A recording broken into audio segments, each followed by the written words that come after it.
Today we heard a press conference from Governor Lamont that talked about the crushing burdens that the state of Connecticut is under, that our residents are suffering from an affordability crisis. And we happen to agree with him. So today we are here to talk about when we are going into special session. Democrats right now want to take a $500 million volatility cap and put $500 million aside for additional government spending. We believe that's not the prudent approach. We believe that the rainy day fund, standing at $4.3 billion, is certainly sufficient to be able to sustain any type of potential federal cuts that may be coming down in the future, or adjustments that our budget needs to make. And so today we are proposing that we should be using that $500 million to honor the actual spirits of the guardrail, which was to reduce unfunded liabilities, translating to tax relief for our residents. So we are calling for increasing our property tax credit from $300 to $1,000 and expanding the relief to more than 800,000 additional residents. As we've all heard from many of our cities and towns, revaluation since COVID has caused a crisis for homeowners. Tax bills are reaching a level of mortgage payments, and we are seeing school-aged mom and dads actually going out and voting to reject budgets that are hurting our education funds because people can't afford to pay these taxes any longer. So we believe that we should be focusing on providing this relief, which has been long overdue. And with that, I want to introduce Joe Paletta, Representative Paletta, who is our ranking member of the Finance Committee, to talk about this proposal and outline it. Thank you, Leader Candelora. Good morning, everyone. So I spent 4 years on the town council in Watertown, and the ever-increasing burden of property taxes was evident then, and it's even more prevalent today. Property taxes are regressive. They hurt everyone, especially those on fixed incomes. And Republicans want to, for the first time in our state's history, triple the property tax credit and give taxpayers back, those that are eligible, their hard-earned money. I'm going to say it again. The largest property tax credit in state's history. Our solution is very simple. We want the maximum credit to jump. We're going to triple it from $300 to $1,000. That's a $700 increase. We're setting a $400 minimum credit. The current law allows as low as only $30, so this will bump it up to $400. Income eligibility expands by about $20,000 for single filers and $30,000 for joint filers.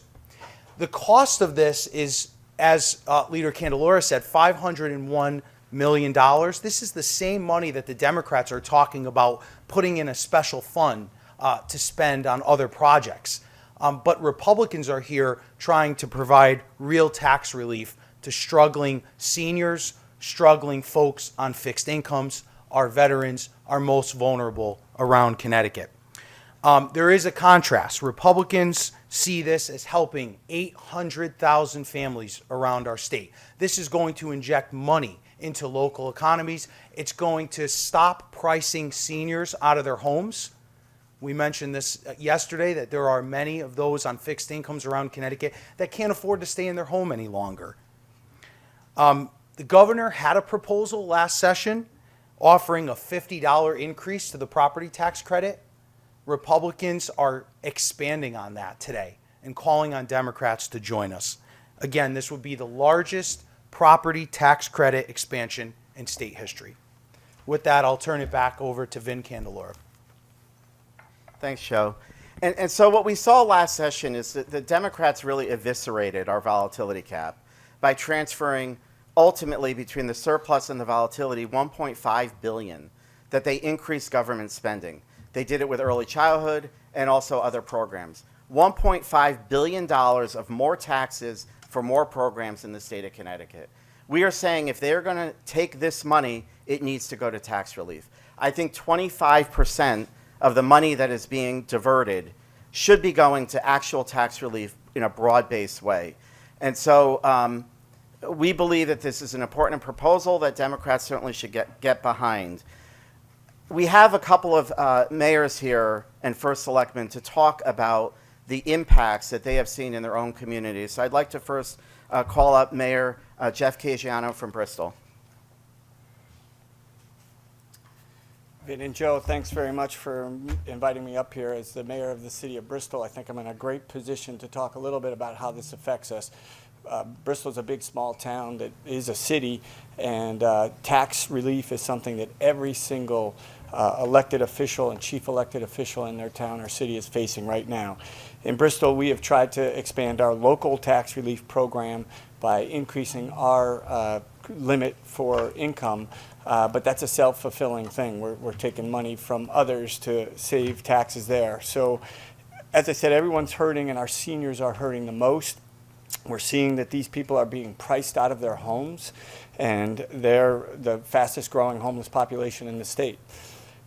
Quick numbers on the city of Bristol, just to tell you how this affects us in the local municipalities. Our state mandated reval was in October of 2022. Bristol saw a 35% increase in our home valuations at that point, which created a huge burden shift to our homeowners, increasing taxes while lowering the mill rate.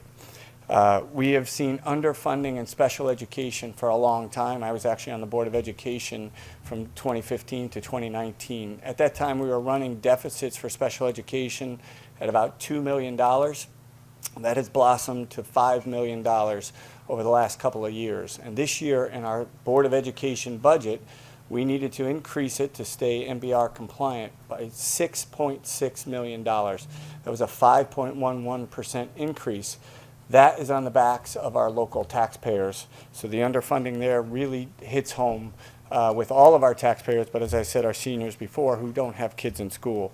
The last thing I'm just going to touch on briefly, because I'm sure all the other mayors will talk about this, and although it was a hit for Bristol, probably not as big of a hit and a burden shift as you might have seen in some other towns. The motor vehicle rate cap and also the change to MSRP this year reduced our total taxable income from 17% down to 10%, and it cost us $1 million in revenue that then got shifted to our homeowners. All of these things put together make it imperative to take that $50 home income tax credit that the governor offered and make it real, because we're seeing properties taxes go up by hundreds or thousands of dollars. So thank you very much. I appreciate Vin and Joe for inviting me. Thank you, Mayor. Next up, we have Mayor Vin Cervoni from the town of Wallingford.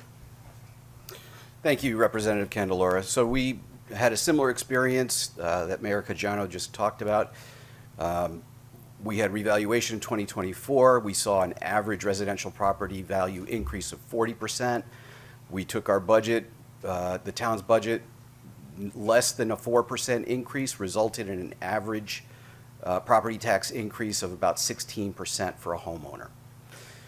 People in town ask me for tax relief, and we apply all of the statutory programs that are available to us. When we tax as a municipality, we follow state law. So the way to change the way we tax, or the way to benefit homeowners, is for the state law to change. So for this credit to be passed is crucial to allow us to provide assistance to our homeowners who, again, are being priced out of their homes by a market that they don't quite understand, especially if you plan to stay put, especially if you are on a fixed income, especially if you are a senior. You don't want to age out of your house early. So this is the kind of relief we need. This will provide a positive impact for the people most affected by our current tax structure in this state. Thank you. Thank you, Mayor. And last, we have First Selectwoman of Seymour, Mr. Konis. Thank you, everyone, for having me here today. Last night, I was at a local town meeting where we were speaking to the senior residents, and it hurt me to hear them say that they had a list of about 1,300 people looking for senior housing because the seniors can't afford to stay in their housing any longer.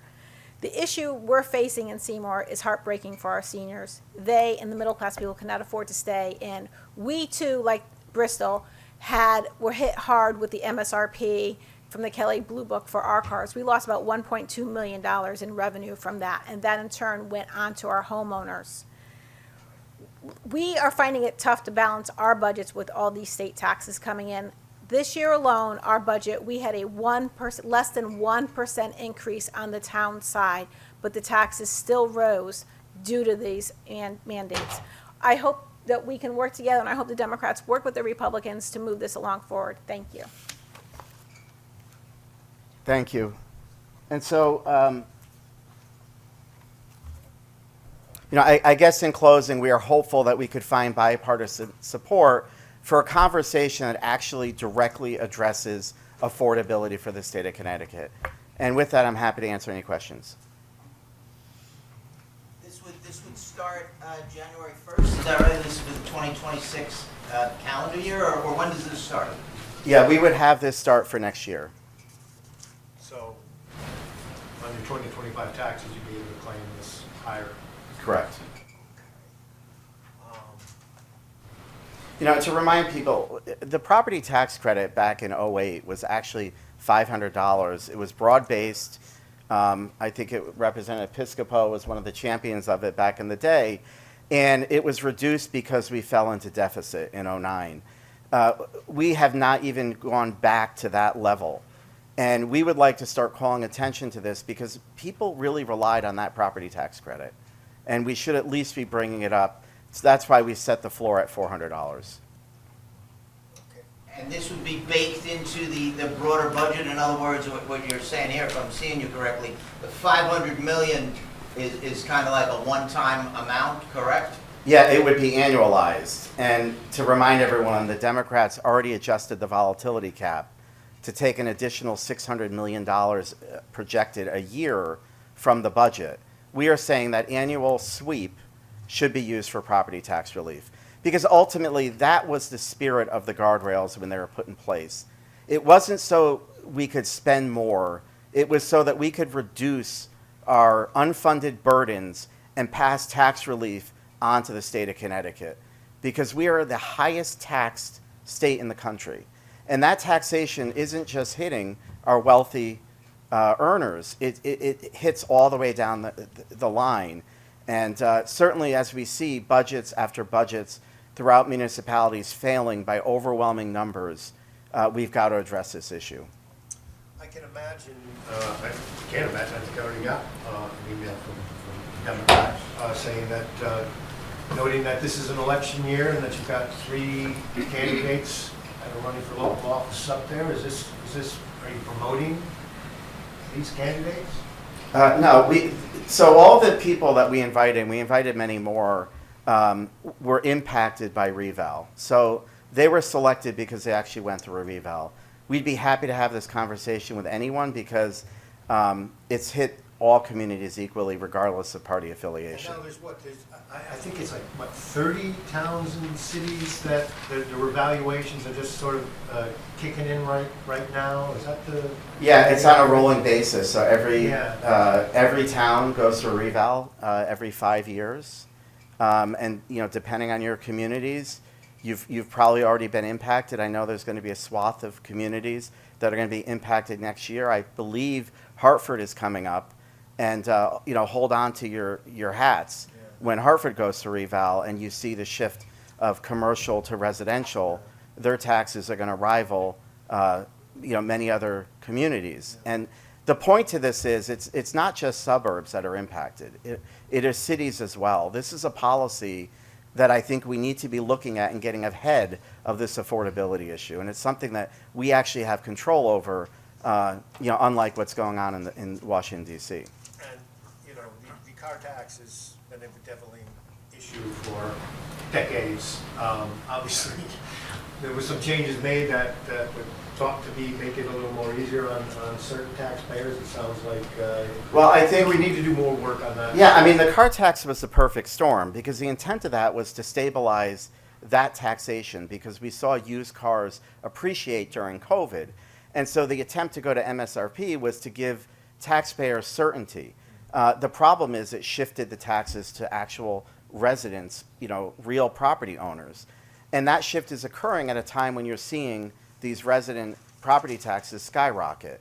That is why we think this is an urgent matter, and we are calling for an increase of the property tax credit. When, for some reason, I don't know, because obviously it could be wrong here, but I thought it was, the tax was at one point, the credit was one point going up to $600, and maybe, no, 500 was the highest it's been?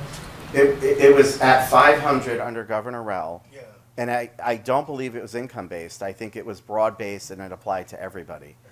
And then when it was reinstated, it had income levels. And when you look at the income levels, which we're seeking to increase, because somebody, a family of four earning $200,000 certainly isn't rich and should have the ability to have some sort of tax relief. So we are adjusting the income levels to inflation at the same time expanding the dollar amount as well. We talk about, and the governor acknowledged this morning, food prices are climbing, electric rates are climbing, and residents' wages are not. So the only thing the state of Connecticut can do for people is provide tax relief. That's a way to put money back into people's pockets. And have you heard anything about the special session? I mean, obviously, this is something that you guys would like to be taking up in that. I just don't know if you're privy to any discussions about an agenda or anything else having to do with the special session. We've heard very little. I think we're as confused and bewildered as everybody else. I think I get concerned when I see a special session moved out to November 11th and 12th and 13th potentially after the election. And my concern is that residents better hold on to their wallets, because I have no doubt they're going to try to put some sort of a tax into this session, and that's why it's been pushed off past the election. What about housing policy? That's I hear nothing. As much as my ranking members on P&D and housing have reached out time and again to the majority leader, we still don't have a bill. I spoke to the governor about it on Sunday. He's still committed to give us a draft before it's voted on. I would like to have more meaningful input, because we all represent cities and towns. We have a lot of talent to offer, and what the Democrats have tried to do with affordable housing over the years has failed. So we've got to look at it in a different way. This proposal today directly addresses the affordability of housing in the state of Connecticut. What about the revaluation process? Do we need to, we talked a little bit about the car tax issue. Do we need to do it? Do you think, maybe not this special session, but later on at something? I think it's all on the table for regular session to have that conversation, but what I'm not willing to do is just move the food around on the plate and said we did something.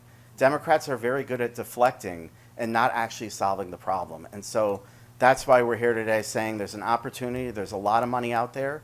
The Democrats don't want it to go into the pension, so we're saying move it in to tax relief. And the other thing I'll add that is pretty disturbing when I look at this process is the volatility money that's sitting out there has always been transferred into the pension by October 1st. This is the first time in Connecticut history that it's being held onto through November. And it's being held onto for political purposes to give Democrats an opportunity to sweep that money. What's the impact to that? The impact is there's a lost return in the pension to be able to earn while that money is sitting in a short-term interest account, earning interest maybe at 4%. When that money is finally transferred into the pension, that interest earnings is not transferred. And so as state employees, they should be a little bit concerned that we are now using the pension fund as a political piggy bank in the state of Connecticut, when we have a rainy day fund of $4.3 billion that we all supported raising it to 18% from 15% to fund any shortfalls that we may have in government because of either federal cuts or state cuts. Somehow that has now become a lockbox, not a rainy day fund, and now we're going to create a second rainy day fund. And, do you have any concerns about the amortization schedule?